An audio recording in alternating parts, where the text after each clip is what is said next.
Now time for Sid 6-0. This is where I get 60 seconds to talk about anything.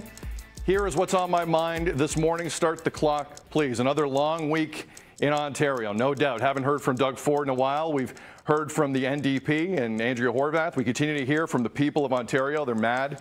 They're angry. But there's another voice I was interested in hearing. Stephen Del Duca, leader of the Provincial Liberal Party, a party who prior to the Doug Ford administration had run Ontario politics for 14 straight years. Earlier this week on BT, I wondered out loud where he was. Take a look.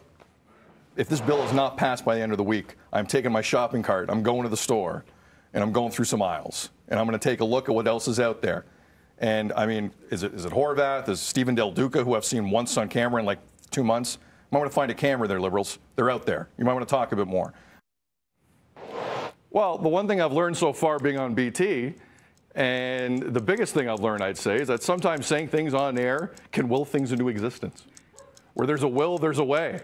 And Liberal leader Stephen Del Duca has made his way onto BT. Good morning, Stephen. Thank you for joining us today.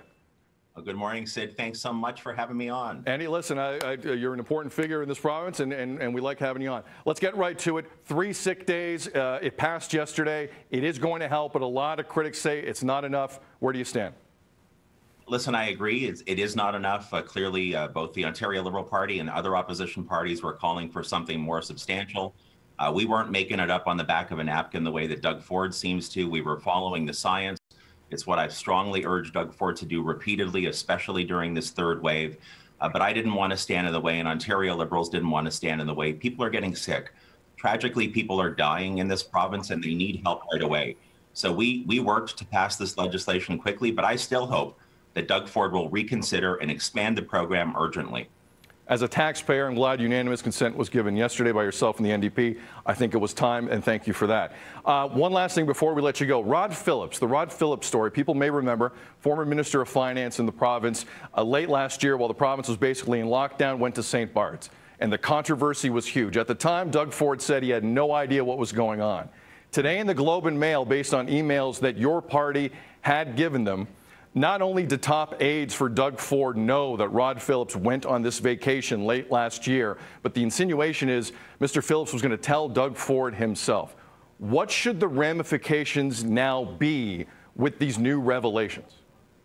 Well, look, I've been saying now this for a number of days. It's time for Doug Ford to go. I know that sounds like typical opposition political talk, but really and truly, it's a pattern of deceit. There's no other way to describe it. Whether we're talking about long-term care, paid sick leave, now this issue around Rod Phillips and what Doug Ford knew and when he knew it, he is clearly someone who is not up to the job. He's in over his head. He's got to go. There are about 400 days until the next provincial election in Ontario, and I'm going to keep working as hard as I can to make sure Doug Ford's first term in office is, in fact, his last term in office, because Ontario needs and deserves a lot better than this. Mr. Del Duca, appreciate it. There's some space between now and that next provincial election next summer, and I'm sure a lot's going to happen between now and then. Have a good day, sir. Thank you for your time. Appreciate it. Take care. There is the leader of the Ontario Liberal Party, Stephen Del Duca. All right, coming up here on Breakfast Television, you sound off. Again, the vaccine news over the last 24 hours has gotten a lot better. 55 plus in Ontario, you are now eligible. They're hoping for all 18 plus people in this province by May 24 will be eligible for the first shot. Is Ontario's vaccine rollout now on track? 1-866-267-3797. Feedback at breakfasttelevision.ca, at Breakfast TV on Twitter 24/7. You sound off with Melanie and myself is next. It's 6:44. Good morning, Toronto. You're watching BT.